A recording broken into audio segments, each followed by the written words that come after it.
Deputy speaker రఘురామకృష్ణంరాజును బెదిరించిన కేసులో పోలీసులు కీలక పురోగతి సాధించినట్లుగా తెలుస్తోంది.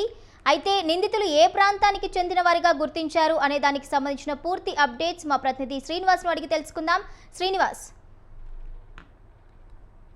భవానీ టీడీపీ అధిష్టానానికి కొలిగిపోడి అంశము తలబొప్పిగా మారుతుందేమని అనిపిస్తుంది. కృష్ణా జిల్లా రాజకీయాల్లో ఎప్పుడు కూడా ఎవరో ఒకళ్ళు ఫైర్ బ్రాండ్లోనో లేదంటే ఇంకొక కోణంలోనో ఏదో ఒక పార్టీ నుంచి కృష్ణా జిల్లా నుంచి ఒక నాయకుడు పుట్టుకొస్తూ ఉంటాడు. అందులో ప్రధానంగా చూస్తే గత ప్రభుత్వం వైసీపీలో మనం చూస్తే కనుక కొడాల నాని లాంటి వాళ్ళు, వల్లభనేని వంశీ లాంటి వాళ్ళు, పేరునాళ్ళు లాంటి వాళ్ళు కొంతమంది ఫైర్ బ్రాండ్స్ కు పిలిచా ఉండేవాళ్ళు. అయితే టీడీపీకి ఫైర్ బ్రాండ్స్ అంటే కనుక పాలసీని మాట్లాడతారు, సిద్ధాంతాలు మాట్లాడతారు అనే అంశం మీద ఉంటుంది. అది కొలికిపూడి శ్రీనివాస్ మాత్రం వివాదాలకి కేరళ మద్రాస్ గా మారిపోయాడు. టీడీపీ అధిష్టానానికి తలనొప్పిగా మారడనేది ప్రస్తుతం కృష్ణా జిల్లాలో నడుస్తున్నటువంటి చర్చ. అయితే అధిష్టానం పిలిచి అనేక సందర్భాల్లో ఇటు రాష్ట్ర పార్టీ రాష్ట్ర అధ్యక్షుడు పల్లా శ్రీనివాస్ యాదవ్ కూడా కొన్ని సందర్భాల్లో పిలిచి మాట్లాడినప్పటికీ, క్రమశిక్షణ కమిటీ ముందు హాజరైనప్పటికీ, పొలిట్ బ్యూరో ముందు హాజరైనప్పుడు కూడా కొలిగిపూడి శ్రీనివాస్ అంశంలో కూడా ఎక్కడ మార్పు రాలేదు. అయితే ఈ రీసెంట్ గా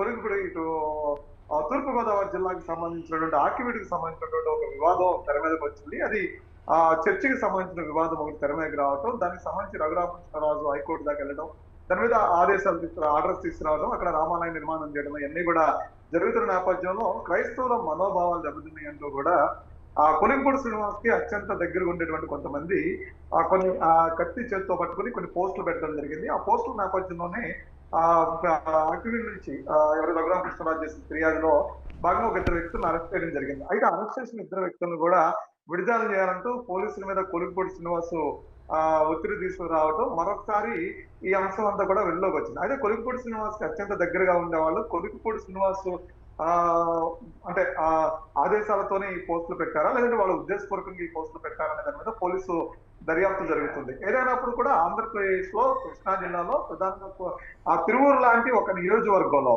కొలిగిపూడి శ్రీనివాస్ కి టికెట్ ఇవ్వటమే టీడీపీకి మైనస్ అనేలాగా టీడీపీ క్యాడర్ అంతా కూడా గత కొద్ది రోజులుగా టీడీపీ కేంద్ర కార్యాలయం దగ్గరికి చేరుకోవడం, అక్కడ కొంతమంది దళితులు సూసైడ్ చేసినటువంటి ప్రయత్నాలు చేయడం, ఈ ఎమ్మెల్యే మాకొద్దు అంటూ కూడా టీడీపీ కేంద్ర కార్యాలయం ముందు నిరాహార దీక్షలు చేయడం లాంటివి చాలా కార్యక్రమాలు జరిగాయి.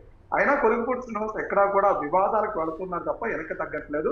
ఒకే పార్టీ నుండి ఇద్దరు ఎమ్మెల్యేలు అనవసరమైనటువంటి వివాదంలోకి వెళుతున్నారా, ఇది పార్టీ ఎలా తీసుకుంటుందనే అంశం ఒకటైతే, ప్రభుత్వం తరపు నుంచి ఇది పోలీసు వ్యవస్థ పూర్తి స్థాయిలో ఇలాంటి కేసులు నమోదు చేసినప్పుడు ఒక ఎమ్మెల్యే ఉన్నప్పుడు కూడా ఆయన కూడా పిలిచి, అంటే వాళ్ళ అనుచరులైనప్పుడు ఆయన కూడా పిలిచి విచారిస్తే బాగుంటుంది కదా. ఇలాంటి విచారణ చేయకపోవటం ఎంతవరకు కరెక్ట్, ఇలాంటి నరుకుతాం చంపుతాం అనేటువంటి పోస్టులు ఎంతవరకు కరెక్ట్ అనే దాని మీద రాజకీయాల్లో ఒక భిన్నమైనటువంటి వాతావరణం ఈ చర్చ మొదలైంది. సో దీని మీద కొలిగిపూడి శ్రీనివాస్ రెస్పాండ్ అవుతూ ఉన్నారు. అక్కడికి పార్టీని టార్గెట్ చేయకుండా పార్టీలో ఉన్నటువంటి ఎమ్మెల్యేని గతంలో మనం చూస్తే విజయవాడ ఎంపీ కేసీఆర్ అనేక సందర్భాల్లో టార్గెట్ చేయడం, ఆయన పర్సనల్ గా వాళ్ళని ఉద్దేశించి స్టాటస్ పెట్టుకోవడం ఇలాంటి అనేక కార్యక్రమాలు చేస్తున్నారు. సో ఇప్పటికైనా కొలిగిపూడి శ్రీనివాస్ మరొకసారి పార్టీ అధిష్టానం ముందుకు వెళ్తారా, చంద్రబాబు నాయుడు ఈయన పిలిచి మాట్లాడతారా, చర్యలు తీసుకుంటారా, లేదు అంటే కనుక కొలిగిపూడి శ్రీనివాస్ ఇలా వివాదాలకి కేరళ మద్రాస్ గారు మిగిలిపోతారు అనేది మరొకసారి చర్చగా నడుస్తున్న పరిస్థితి కనిపిస్తుంది.